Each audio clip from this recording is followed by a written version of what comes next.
Film की शुरुआत में हमें शिकागो शहर दिखाया जाता है, जहां एक खतरनाक डकैती चल रही होती है। 4 लोग मास्क पहनकर एक इमारत से निकलते हैं और तेजी से गाड़ी में बैठते हैं। पुलिस पहले से ही सतर्क होती है और उनका पीछा शुरू हो जाता है। कुछ ही पलों में हालात बेकाबू हो जाते हैं। पुलिस की फायरिंग के बीच उनकी गाड़ी एक धमाके में उड़ जाती है और चारों की मौके पर ही मौत हो जाती है। धमाका इतना जबरदस्त होता है कि किसी की पहचान तक संभव नहीं रहती। इसके बाद कहानी सीधे उन चारों की पत्नियों पर आती है। सबसे पहले वेरोनिका को दिखाया जाता है, जो एक आलीशान अपार्टमेंट में रहती है। उसका पति हैरी इस डकैती का लीडर था। वेरोनिका बेहद शांत और गंभीर स्वभाव की महिला है। दूसरी ओर लिंडा दिखाई जाती है, जो एक छोटी सी दुकान चलाती है। उसका पति लगातार जुए और अय्याशी में पैसे उड़ाता रहता था और लिंडा की कोई मदद नहीं करता था। तीसरी महिला एलिस है, जो दिखने में पढ़ी लिखी और संभ्रांत लगती है। उसका पति उसे हर सुविधा देता था, लेकिन उसके साथ शारीरिक हिंसा करता था। चौथी महिला अमांडा है, जिसके बारे में शुरुआत में ज्यादा जानकारी नहीं दी जाती। अगले दृश्य में हमें शहर की राजनीति दिखाई जाती है। टॉम मुलिगन नाम का एक प्रभावशाली नेता एक जनसभा में बोलता है और ऐलान करता है कि वह अगला चुनाव नहीं लड़ेगा और अपनी सीट अपने बेटे जैक को सौंप रहा है। जैक राजनीति में आगे बढ़ने के लिए पूरी तरह तैयार दिखता है। इसके तुरंत बाद जैक की मुलाकात जमाल मैनिंग से होती है, जो उसी इलाके से चुनाव लड़ रहा होता है। जैक उसे दबाव में लाकर चुनाव से नाम वापस लेने को कहता है, लेकिन जमाल साफ मना कर देता है। बातचीत से साफ हो जाता है कि जैक और उसका परिवार सालों से सत्ता में है और अवैध तरीकों से पैसा भी कमाता आया है। फिर भी समाज में उन्हें सम्मान मिलता है। वहीं जमाल के पास पैसा तो है, लेकिन उसे ताकत चाहिए। इसके बाद हमें खबर मिलती है कि मरे हुए चारों आदमियों ने जिस डकैती में हिस्सा लिया था, वह पैसा दरअसल जमाल का था, जिसे वह अपने चुनाव अभियान में लगाने वाला था। धमाके के बाद सबको यही लगता है कि पैसा भी जल गया। जमाल इस बात से गुस्से में है और बदला लेने के मूड में है। फिर कहानी वेरोनिका के पास लौटती है। वह अपने पति हैरी के अंतिम संस्कार में जाती है। शव इतनी बुरी हालत में होता है कि उसे खुलकर दिखाया तक नहीं जा सकता। वहीं दूसरी ओर लिंडा को भी परेशानी का सामना करना पड़ता है, क्योंकि उसके पति के कर्ज के कारण कुछ लोग उसकी दुकान पर कब्जा कर लेते हैं। एलिस अपने पति की मौत के बाद पूरी तरह अकेली पड़ जाती है और उसके पास कोई सहारा नहीं होता। अंतिम संस्कार के बाद वेरोनिका के पास हैरी का ड्राइवर बाश आता है। वह वेरोनिका को एक चाबी देता है और बताता है कि हैरी ने मरने से पहले कहा था कि अगर उसके साथ कुछ हो जाए तो ये चाबी वेरोनिका को दे दी जाए। वेरोनिका उस चाबी को संभाल कर रख लेती है। इसी बीच जमाल खुद वेरोनिका के घर आ जाता है। वह सीधे सीधे आरोप लगाता है कि हैरी ने उसके $2 मिलियन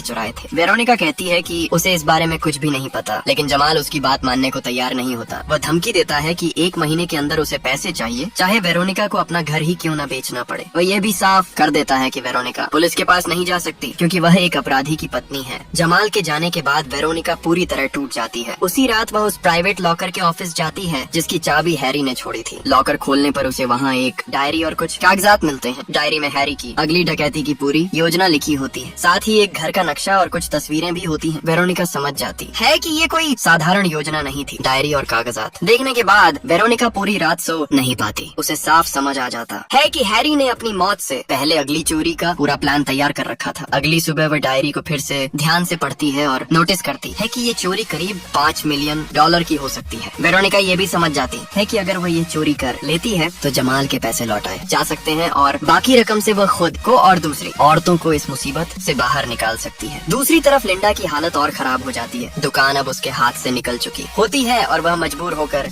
सस्ते कपड़ों में सामान समेटती दिखती है। उसके चेहरे से साफ झलकता है कि उसके पास अब कोई रास्ता नहीं बचा है। एलिस भी अपने अपार्टमेंट में अकेली बैठी रहती है। उसका पति मर चुका है, लेकिन उसके कर्ज और उसके अतीत की परछाइयां अब भी उसका पीछा कर रही हैं। उसे बताया जाता है कि उसे नौकरी करनी होगी, क्योंकि उसके पति ने उसके नाम कुछ भी नहीं छोड़ा। वेरोनिका सबसे पहले बाश से मिलती है। वह उसे उस जगह पर ले जाता है जो पहले हैरी और उसके साथियों का अड्डा हुआ करती थी। वही जगह अब खाली पड़ी होती है। यहीं वेरोनिका लिंडा और एलिस को बुलाती है। शुरुआत में दोनों को कुछ समझ नहीं आता कि वेरोनिका उन्हें यहाँ क्यों लाई है। फिर वेरोनिका साफ शब्दों में बता देती है कि हैरी ने अगली चोरी का प्लान छोड़ रखा था और वह चाहती है कि वे तीनों मिलकर उस चोरी को पूरा करें। लिंडा और एलिस पहले तो मना कर देती हैं। दोनों कहती हैं कि वे अपने पतियों की तरह अपराधी नहीं बनना चाहती। तब वेरोनिका उन्हें जमाल की धमकी के बारे में बताती है और ये भी कहती है कि अगर उन्होंने मना किया तो वह उनके नाम भी जमाल को बता देगी। मजबूरी में दोनों चुप हो जाती हैं, क्योंकि उनकी हालत भी वेरोनिका से अलग नहीं होती। इसके बाद कहानी अमांडा की तरफ जाती है। वह एक छोटे बच्चे के साथ अकेली जिंदगी जी रही होती है। वेरोनिका उससे मिलने जाती है, लेकिन अमांडा साफ कह देती है कि वह किसी भी गैर कानूनी काम में शामिल नहीं होना चाहती। वह यह भी बताती है कि उस दिन की डकैती में वह इसलिए नहीं आई थी क्योंकि वह डर गई थी। वेरोनिका उससे ज्यादा कुछ नहीं कहती और वहाँ से चली जाती है। अब वेरोनिका डायरी के आधार पर काम बांटना शुरू करती है। चोरी जिस घर में होनी है उसका नक्शा तो है, लेकिन ये नहीं पता कि वह घर किसका है। ये जिम्मेदारी वह लिंडा को देती है कि वह किसी तरह उस घर की जानकारी निकाले। एलिस को हथियारों का इंतजाम करने का काम दिया जाता है। वेरोनिका खुद पूरी योजना को समझने और जोड़ने में लग जाती है। लिंडा अलग अलग दफ्तरों में जाती है और नक्शे के बारे में पूछताछ इलाज करती है। काफी कोशिशों के बाद उसे पता चलता है कि यह नक्शा एक मशहूर आर्किटेक्ट ने बनाया था, लेकिन वह आर्किटेक्ट कुछ महीने पहले मर चुका होता है। यह जानकर लिंडा और ज्यादा उलझन में पड़ जाती है। इसी दौरान एलिस अवैध तरीके से हथियार खरीदने जाती है। वह वहाँ मौजूद एक महिला को अपनी झूठी कहानी सुनाती है कि उसका पति उसे मारना चाहता था और वह पुलिस के पास नहीं जा सकती। उसकी बात सुनकर वह महिला उसकी मदद करने के लिए तैयार हो जाती है और उसे बंदूक दिला देती है। एलिस पहली बार हथियार हाथ में लेकर घबराई हुई नजर आती है। उधर जमाल अपनी राजनीतिक ताकत बढ़ाने में लगा होता है। वह अलग अलग लोगों से मिलता है और वोट के लिए सौदे करता है। उसे पता होता है कि समय उसके हाथ से निकलता जा रहा है, इसीलिए वह वेरोनिका पर दबाव बढ़ाने का मन बना लेता है। इसी बीच वेरोनिका को यह भी एहसास होता है कि उन्हें एक ड्राइवर की जरूरत पड़ेगी। वह बाश पर भरोसा करती है, लेकिन हालात ऐसे बनते जा रहे होते हैं कि हर कदम पर खतरा बढ़ता जा रहा है। चारों औरतों की जिंदगी अब धीरे धीरे उसी रास्ते पर बढ़ रही होती है जहाँ से वापसी आसान नहीं होती। चोरी की तैयारी आगे बढ़ती रहती है और अब कहानी में एक नई लड़की दिखाई जाती है जिसका नाम बेल होता है। बेल एक ब्यूटी सैलून में काम करती है और बहुत मेहनत से अपनी जिंदगी चला रही होती है। वह सुबह सुबह दौड़ लगाती है, बस पकड़ती है और देर रात तक काम करती है। उसकी जिंदगी से साफ पता चलता है कि वह पैसों की तंगी से जूझ रही है। उसी दिन लिंडा अपनी दुकान से जुड़े काम के लिए बेल को बच्चों की देखभाल के लिए बुलाती है। बेल यह काम पैसे के लिए स्वीकार कर लेती है। दूसरी तरफ वेरोनिका डायरी में मिली जानकारी के आधार पर एक आदमी से मिलने जाती है जो पहले हैरी को जानता था। वह आदमी पहले मना करता है, लेकिन जब वेरोनिका उसे डायरी दिखाती है तो वह मान जाता है कि अगली चोरी सच में बहुत बड़ी होने वाली थी। वह वेरोनिका को बताता है कि इस डायरी की कीमत बहुत ज्यादा है और अगर ये गलत लोगों के हाथ लग गई तो हालात और बिगड़ सकते हैं। इधर जमाल को भी डायरी के बारे में भनक लग जाती है। वह अपने आदमी टाइम को भेजता है जो उस व्यक्ति से पूछताछ करता है जिसने वेरोनिका से बात की थी। टाइम उसे डराता है और उससे डायरी के बारे में सारी जानकारी निकलवा लेता है। हालांकि जमाल साफ कह देता है कि अभी किसी को मारना नहीं है, लेकिन चेतावनी जरूर देनी है। लिंडा अपने काम के दौरान बेल को गौर से देखती है। वह नोटिस करती है कि बेल फिट है, तेज दौड़ सकती है और ड्राइविंग भी सीख रही है। बाद में लिंडा उससे पूछती है कि क्या वह गाड़ी चला सकती है। बेल थोड़ा झिझकती है, लेकिन बताती है कि उसने थोड़ी बहुत ड्राइविंग सीखी है। ये बात लिंडा के दिमाग में बैठ जाती है। इसी दौरान एलिस एक डेटिंग साइट के जरिए डेविड नाम के आदमी से मिलती है। डेविड खुद को एक आर्किटेक्ट बताता है और कहता है कि उसने शहर की कई बड़ी इमारतें डिजाइन की हैं। दोनों एक होटल में मिलते हैं और बातचीत के दौरान एलिस उससे उस नक्शे के बारे में इशारों में पूछती है। डेविड बताता है कि वह किसी खास घर के ब्लूप्रिंट के बारे में पता लगा सकता है। कुछ समय बाद वेरोनिका को एक पार्सल मिलता है। जब वह खोलती है तो उसमें बाश की अंगूठी होती है। ये साफ इशारा होता है कि बाश को मार दिया गया है। इसके साथ ही एक धमकी भरा संदेश भी होता है कि अब उसके पास बहुत कम समय बचा है। ये देखकर वेरोनिका पूरी तरह टूट जाती है, लेकिन वह रोने के बजाय और ज्यादा सख्त हो जाती है। वेरोनिका अब समझ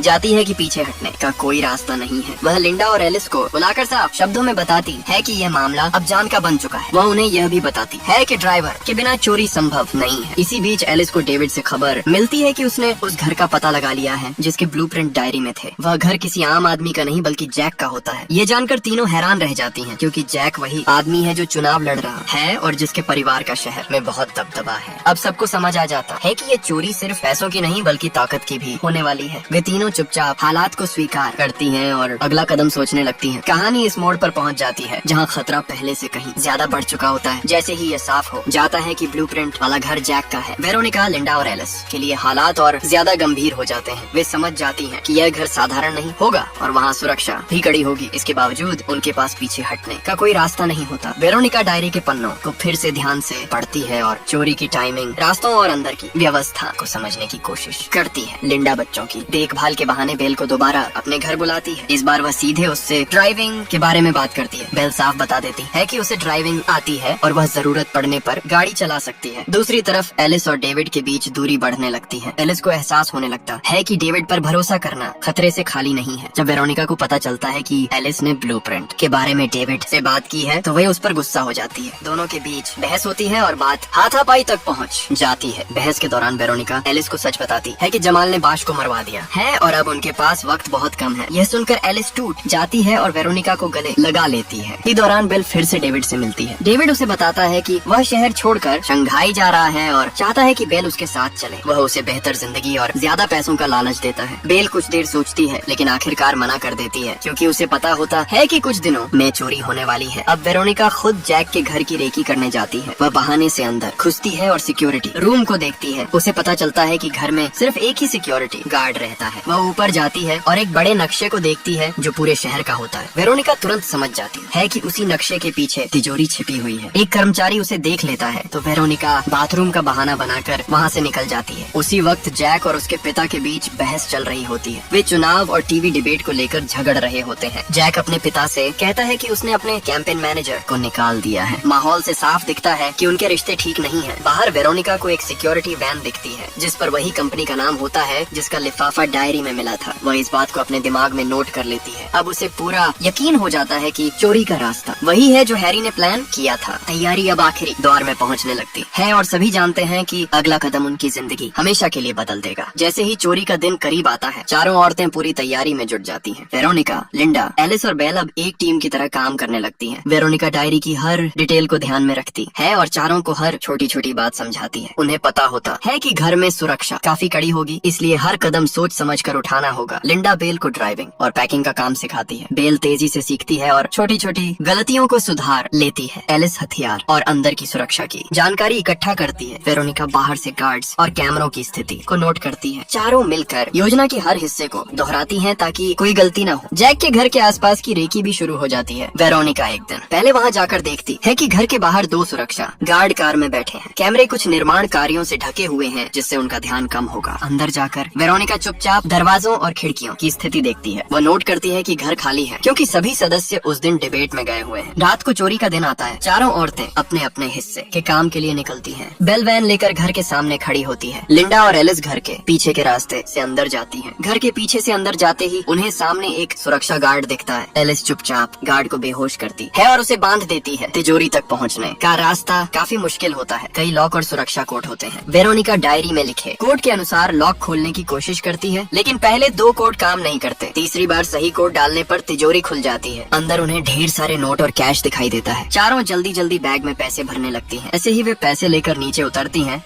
जैक पहले ही पहुंच चुका होता है। मास्क हटाता है और विक्टोरिया को पहचान लेता है। उसी समय एली बूढ़े आदमी से पैसे छीनने की कोशिश करती है, लेकिन बूढ़ा तुरंत उस पर गोली चला देता है। ये देखकर लिंडा बहुत गुस्से में आ जाती है और उस बूढ़े को गोली मार देती है। लकी के कंधे में पहले से ही गोली लगी हुई होती है, इसलिए दोनों उसे सहारा देकर बाहर निकलती हैं। पैसे वैन में रखने के बाद जब वो पीछे मुड़कर देखती हैं, तो पता चलता है कि एक आदमी ने बिल को बंदूक दिखाकर पकड़ रखा है। वो आदमी को लेकर चला जाता है और बाकी चारों को वहीं छोड़ देता है। दूसरी तरफ ड्राइवर गाड़ी में तेज म्यूजिक सुनते हुए जा रहा होता है, लेकिन अचानक एक गाड़ी उससे टकरा जाती है। टक्कर से वैन कंट्रोल से बाहर हो जाती है और सामने के बैरिकेड से जा टकराती है। चारों दूसरी कार में होती हैं। उनमें से 3 जल्दी से वैन से पैसे वाले बैग निकालती हैं और वहां से भाग जाती हैं। ड्राइवर वहीं मर जाता है। लकी की हालत बहुत खराब हो चुकी होती है क्योंकि उसका बहुत खून बह चुका होता है। वेरोनिका गाड़ी अस्पताल के सामने रोक देती है। लिंडा लकी को लेकर अस्पताल के अंदर चली जाती है, जबकि वेरोनिका और बिल आगे बढ़ जाते हैं। अस्पताल में लिंडा अपना नाम भी गलत बताती है ताकि कोई उनकी पहचान न कर सके। वेरोनिका प्लान के मुताबिक बिल को वहाँ से भेज देती है क्योंकि पैसे का बंटवारा बाद में सब साथ मिलकर करना होता है। वेरोनिका अकेली गाड़ी में पैसे निकाल रही होती है, तभी अचानक कोई आता है। उसे देखते ही वेरोनिका रोने लगती है क्योंकि वो कोई और नहीं बल्कि हैरी होता है जो जिंदा है। यहीं पर फिल्म का सबसे बड़ा राज खुलता है। असल में हैरी ने ही अपने दोस्तों को धोखा दिया था। चोरी के बाद जब जगह बदलने की बात होती है, उससे पहले ही हैरी ने अपने जैसा दिखने वाला एक मरा हुआ शरीर तैयार कर लिया था। कुछ पैसे वैन में ही छोड़कर हैरी छिप गया था। उसने जानबूझकर शटर खुला छोड़ दिया था ताकि पुलिस अंदर आते ही गोली चला दे। फिर वैन को बम से उड़ा दिया गया ताकि शरीर पहचाना न जा सके और सबको लगे कि पैसे ब्लास्ट में जल गए। इस सब में उसकी मदद जैक ने की थी। जैक ने ही मेडिकल एग्जामिनर को पैसे देकर उस नकली शरीर को हैरी साबित करवाया था। हैरी ने ये सब इसलिए किया क्योंकि उसे पता था कि जैक अपना $1 मिलियन का हिस्सा मांगेगा, इसलिए उसने अपनी मौत का नाटक रचा। उसने वेरोनिका के लिए एक डायरी भी छोड़ी थी क्योंकि उसे पता था कि जमाल को धमकाने के बाद वेरोनिका जरूर चोरी करेगी। हैरी का प्लान था कि वो जैक के ही पैसे चुरा कर उसे ही वापस करेगा, लेकिन यहाँ विक्टोरिया एक और सच बताती है। विक्टोरिया को पहले से पता चल गया था कि हैरी जिंदा है। जब वो हैरी के घर गई थी तब उसका कुत्ता एक अजीब जगह भौंक रहा था। वहाँ एक बोतल रखी थी जो हैरी की थी। कुत्ता हैरी की खुशबू पर रिएक्ट कर रहा था क्योंकि हैरी वहीं छिपा हुआ था। यहीं से विक्टोरिया को सब समझ आ गया था। पता चलता है कि हैरी का अफेयर चल रहा था और अमांडा का बच्चा भी हैरी का ही था। हैरी ने अपनी दूसरी फैमिली बना ली थी। जमाल के पैसे भी हैरी के पास थे जो वो जैक को वापस नहीं देना चाहता था। हैरी का प्लान था कि वो जैक के पैसे जैक से चुरा कर जैक को ही दे, लेकिन वेरोनिका उसका प्लान समझ चुकी होती है। हैरी वेरोनिका को गोली मारने वाला होता है, लेकिन उससे पहले वेरोनिका ही उसे गोली मार देती है। हैरी वहीं मर जाता है। वेरोनिका बहुत दुखी होकर रो पड़ती है क्योंकि उसका पति और बेटा दोनों उससे छिन चुके होते हैं। फिर वो सबूत मिटाने के लिए बैकअप कार को आग लगा देती है और सारे पैसे लेकर वहाँ से निकल जाती है ताकि अगर कभी सच सामने आए तो सारा इल्जाम हैरी पर ही आए। कुछ दिन बाद हम बिल को उसके सैलून में देखते हैं जहाँ वो काम करती है। रेडियो पर खबर आ रही होती है कि जमाल चुनाव जीत गया। दूसरी तरफ लिंडा ने भी अपना स्टोर वापस